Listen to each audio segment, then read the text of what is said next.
everybody, Gary. Gary. And why I say that, who doesn't love him for how you know him, but we're going to uncover and tease out some other reasons why you might just love this guy. And it's fascinating. And so we have 18 minutes or so to kind of just get out of Gary all that he has in terms of a passion and all of his ideas and how this new world ought to work.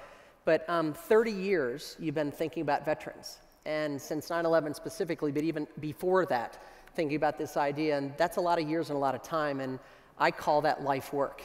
And as it's your life work, or one of your life's work, in addition to theater and acting and beyond, how did you choose? Why is this topic so important to you? What makes it important?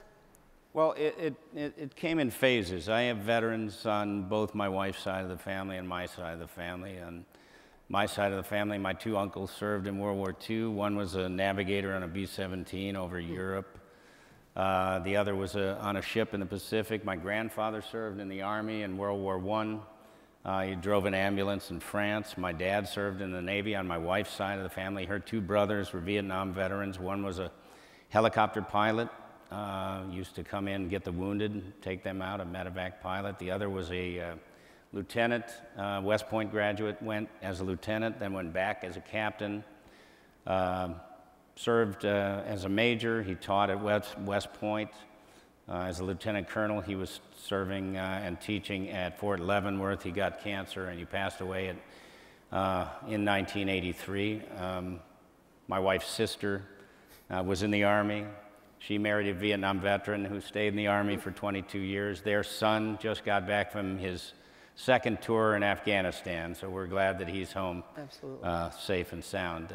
It's a military family all around me. I didn't serve myself, but here in Chicago, years ago, I got involved with, I had spent a lot of time talking to my brother-in-law, the older brother of my wife who passed away. And he was a great leader, somebody who really inspired me, and I learned quite a bit from back then about what our Vietnam veterans had gone through and military service and leadership and that kind of thing. And so he was a very inspirational figure to me. And right around that time, in the early 80s, I saw this play in Los Angeles that was written by a group of Vietnam veterans called Tracers.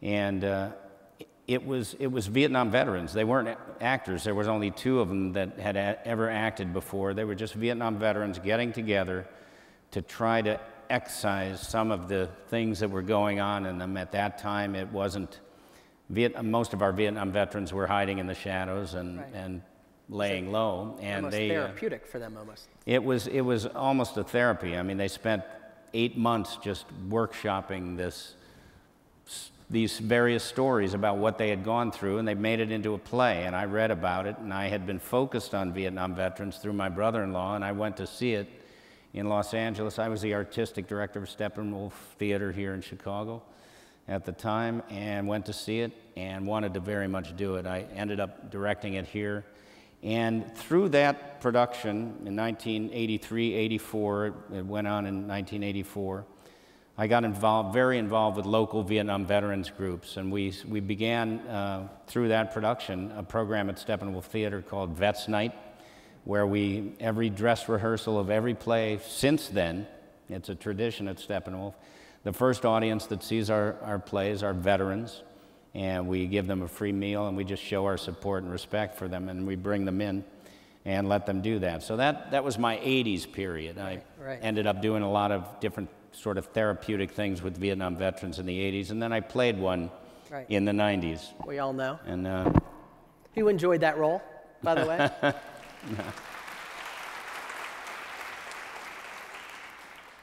Is there anyone here who didn't see Forrest Gump? No, right? Anyone? Who would admit it? There's not a single person who's never seen that movie? Truthful. Be truthful. I think we got 100%. Well, that's amazing. And the movie's almost 20 years old now. Next year, it came out in 1994. And about 2 weeks after that film came out, I was contacted by the DAV, the Disabled American Veterans Organization. They're 90 years old now. At the time, they were about 70 years old. Advocacy group for our veterans, mostly World War II, Korea, Vietnam. And they asked me to come to their national convention, which happened to be right here in Chicago.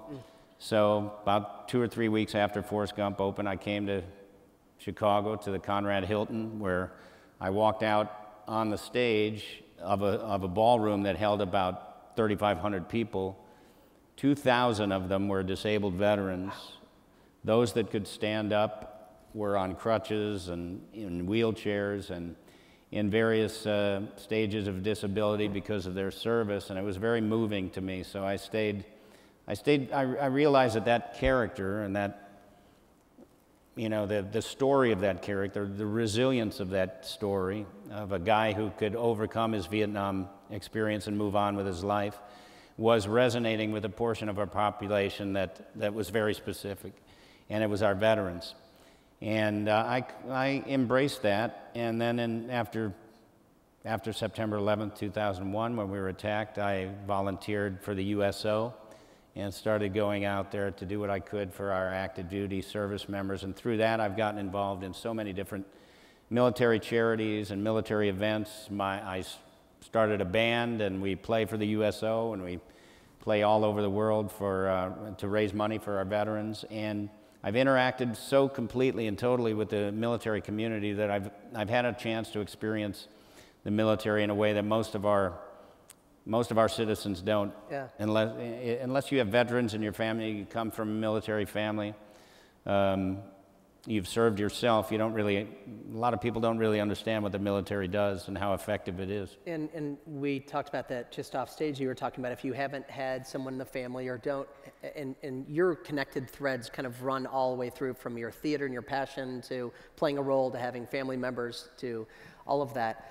But if you hadn't had that connection and hadn't had that string of connections around this idea of veterans and that kind of narrative, can you just give those who haven't had that connection a sense of how they feel, what they go through? Just give us a sense on where their head is when they come back.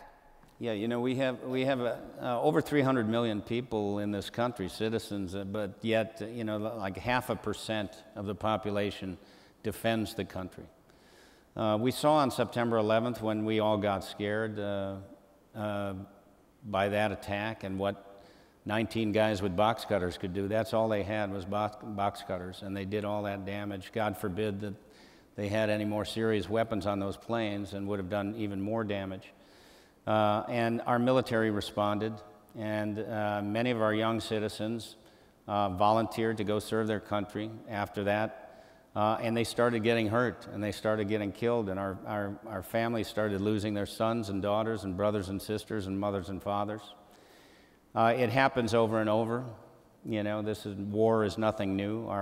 You know, this is the 21st century. It's a dangerous world out there, and we're going to call on our military again over time. So we have to have a strong defense, and I think part of having a strong defense is taking care of our veterans after the battle and making sure that if you're going to go off and serve your country, if you're going to sacrifice for your country, if mothers are going to lose their sons and fathers are going to lose their sons and daughters, that we try to do what we can for those families and make sure they know we appreciate everything they do for us each and every day. It's a dangerous world out there. Freedom is not free, and you've heard it. It's a cliche, but it's damn true when you go around and you see the way other countries live. I've been to Afghanistan, Iraq, Korea.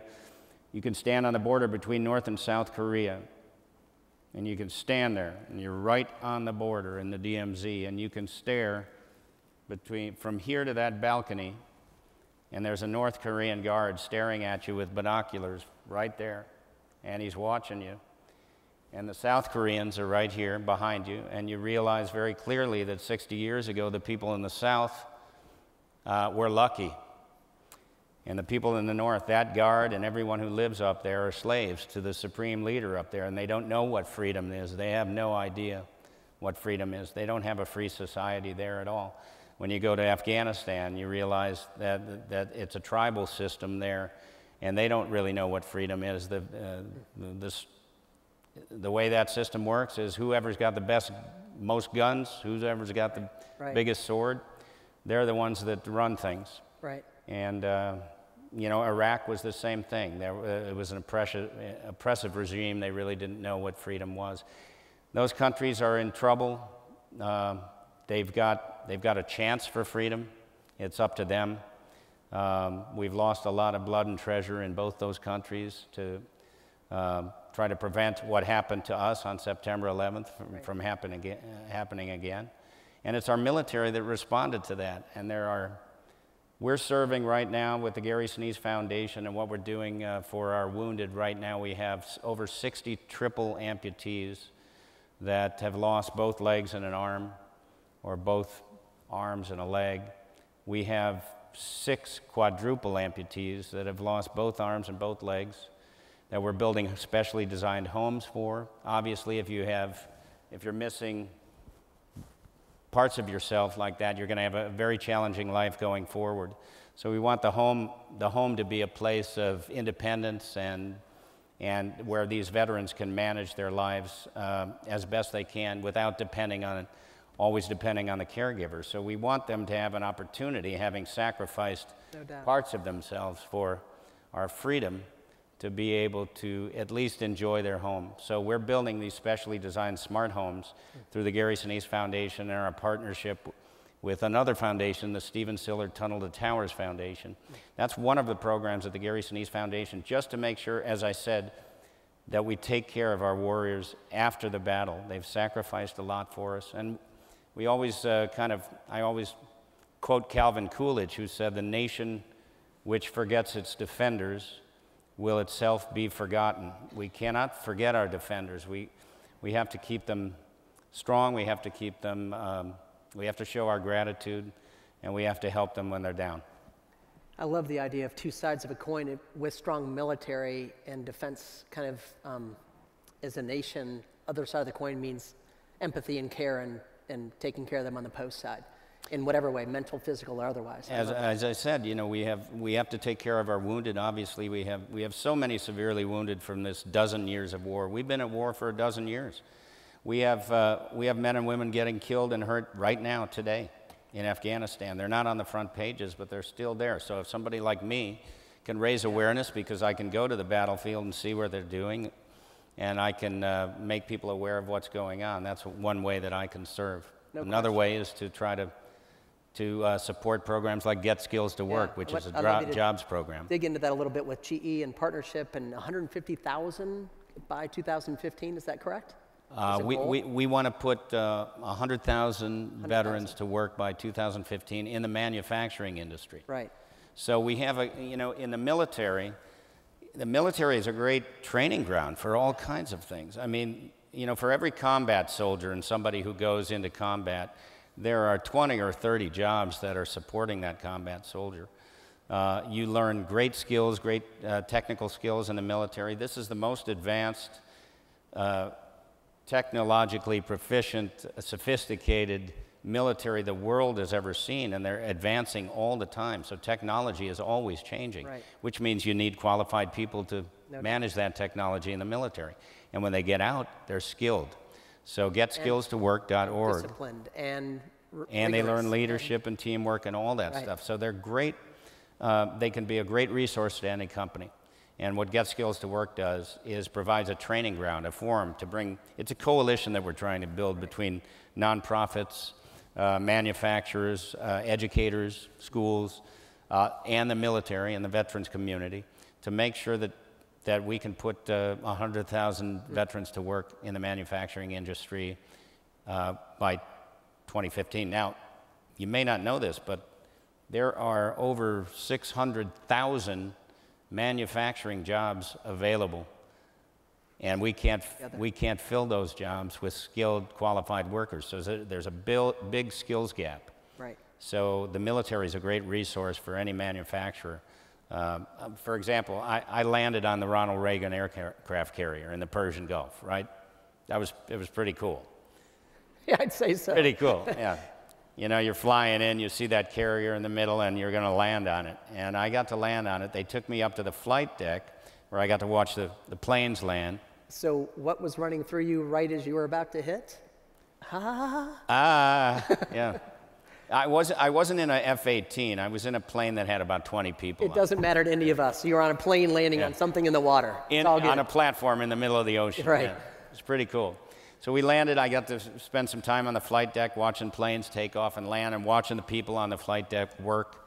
Incredible folks that are working on our carriers. Then they took me up to the bridge to meet the captain. I spent some time with the captain. The 2 F-18 fighter jets flew by and gave me a little wave. They did kind of a little salute, which was very special. And then I turned around and I saw this young guy who was steering the ship. And this is a, gazillion-dollar aircraft carrier. This is an aircraft carrier with a lot of planes on it. It's got 5,000 to 6,000 people on that aircraft carrier. And I walked up to this young guy and I said, "How old are you?" He said, 19, sir. 19 years old, and he's steering the Ronald Reagan aircraft carrier around the Persian Gulf. Unreal. So take that discipline, apply it to the manufacturers and all the companies and industry that's in need of that talent, that discipline, that guy, right? A lot of talent. You know that he was given that job for a reason, because he proved himself that he was qualified to take that responsibility and stand on the bridge with the captain and drive that ship.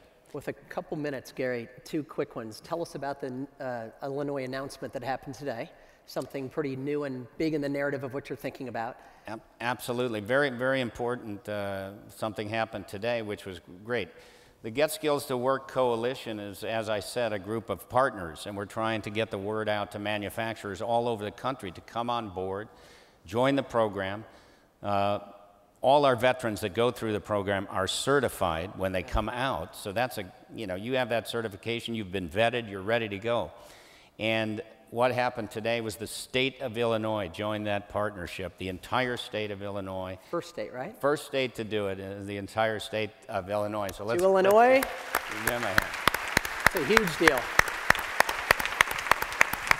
And as politics and regulation go, sometimes the first tipping point leads to many other states endorsing an idea like this. And we hope that, and we absolutely hope other states follow and more manufacturers. Get the word out. Get Skills to Work. Get Skills to Work. And also, if you haven't checked it out, GE is a big partner with Gary and his foundation and Get Skills to Work. And they have a GE Garage part of Chicago Ideas Week. Go check it out. Learn about 3D printing, injectable molding, and other things that are a part of this new maker and manufacturer society. It's not all about us sitting around and doing this. It's about us making things and actually making our industry sing again and our country sing again.